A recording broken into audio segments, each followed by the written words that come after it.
at BBC Essex. Now, at 25 to 9, as you've been hearing in the news this morning, the building of a new Lower Thames Crossing between Essex and Kent is being put back by 2 years. Transport Secretary Mark Harper made the announcement yesterday as the government delayed some major building projects, including HS2. Stephen Metcalfe is the Conservative MP for Basildon and East Thurrock, and he joins me now. Good morning to you. Morning, Ian. Now, your reaction initially, please, to this delay. Well, firstly, I welcome it. I think it is the right thing to do. I've been making the case for some time that as costs have been rising due to both inflation and the extent of the project, that this doesn't necessarily represent value for money. And I've been asking the Treasury to take a look at that. And it's obvious that in conjunction with the Department for Transport, they've decided they want to have a bit of a rethink. So I think this is a welcome step, and it allows us the time to make the case that this is the wrong thing in the wrong place. So it's being very much portrayed as a delay because of the inflationary pressures. But are you hoping then that for people like you that have concerns about it, it could be an opportunity to change the plan completely? Well, yes, I think it is. I recognise that National Highways, as they are now, have put in for a development consent order, but during that process, the plans that they've submitted will be examined closely. That includes the value for money case, which has been part of this. You know, if you're going to spend billions of pounds on an infrastructure project, surely it must have some benefit, both locally, regional, or in both. Locally and nationally, and I'm not convinced that the Lower Thames Crossing delivers for Thurrock.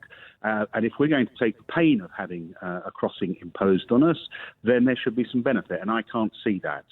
And that is the case that we will continue to make. And so the delay of 2 years gives us the time to do that and to continue to do that. As I say, I've been raising this in the House over the last few months, and it's obviously that someone has listened. It's cost already £800 million has been spent looking into the proposals and getting them this far. But having said that, should it just be scrapped altogether? I think everyone recognises that the situation at the existing Dartford crossing is unacceptable. It's used at overcapacity almost every day. It fails quite regularly, and when it fails, it causes catastrophic congestion, both north and south of the Thames. So we have to do something.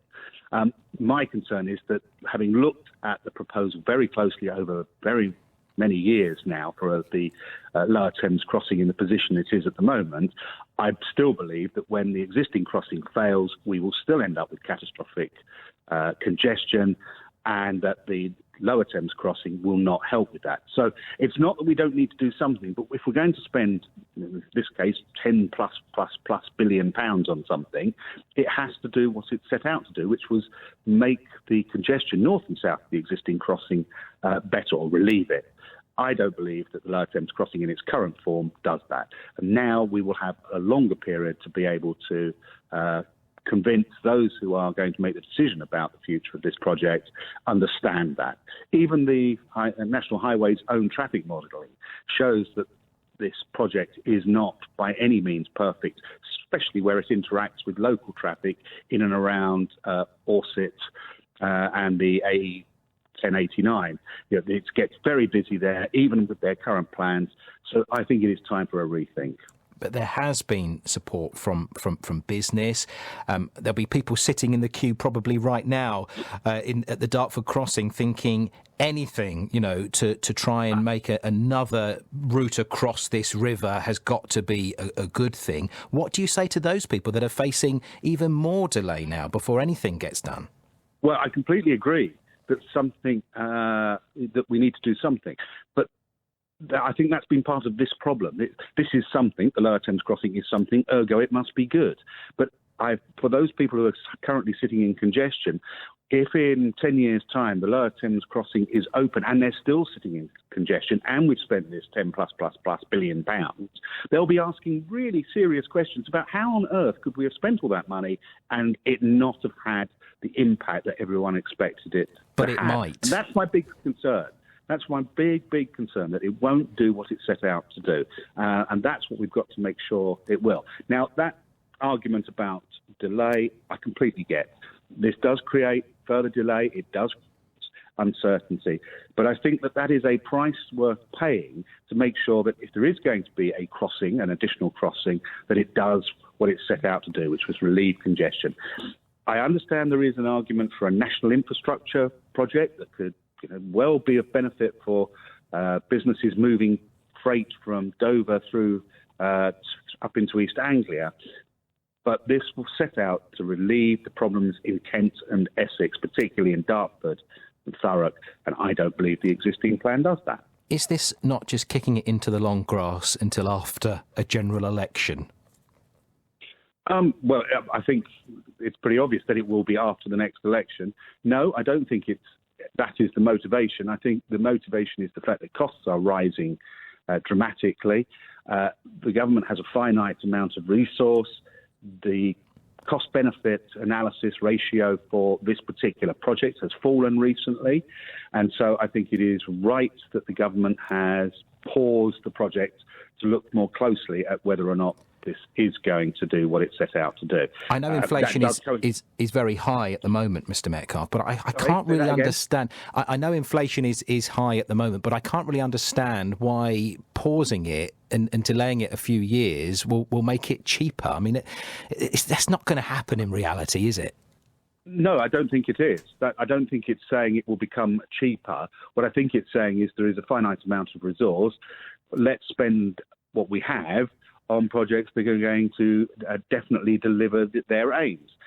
I've been making the argument that the Lower Thames Crossing doesn't deliver on its aims, that it doesn't represent value for money, and obviously someone has heard that, both in Department for Transport and in the Treasury. And so a pause to continue to examine whether or not it can represent value for money, whether there are areas where savings can be made, whether we can improve its connectivity with other local businesses. You mentioned business support. Yes, I appreciate there is support from business more widely, but what it's got to do is support businesses in Thurrock.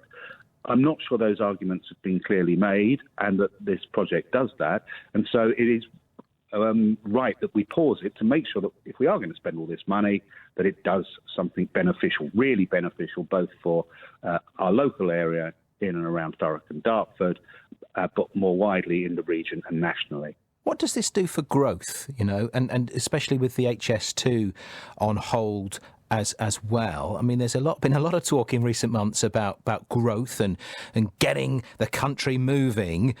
Well, all the jobs that would have been involved in these big projects, not being there, that's not going to add anything to growth, is it? No, that's absolutely correct. But that we weren't at the point at which this project was starting. There was still the development consent order process to go through and then contracts to be let. So we were looking at start work sometime in probably 24, 25. This has put it back. As you say, it hasn't been cancelled. But I am hopeful that what will happen is that a solution that does benefit Thurrock can be found, that relieves the congestion and then provides those jobs. But there's no point in building something that won't, in my view, address what it set out to do. There will be lots of other infrastructure projects that will continue to go ahead. This just happens to be one that's being paused so that it can be reconsidered and the government, and hopefully with our help, National Highways, can get it right. OK. Stephen Metcalfe, thank you. Conservative MP for South Basildon and East Thurrock, with reaction to the news that broke last night that the Lower Thames Crossing between Essex and Kent has been put on hold for 2 years, along with HS2. Your thoughts, please. You've heard what the MP has to say there. What do you make of it?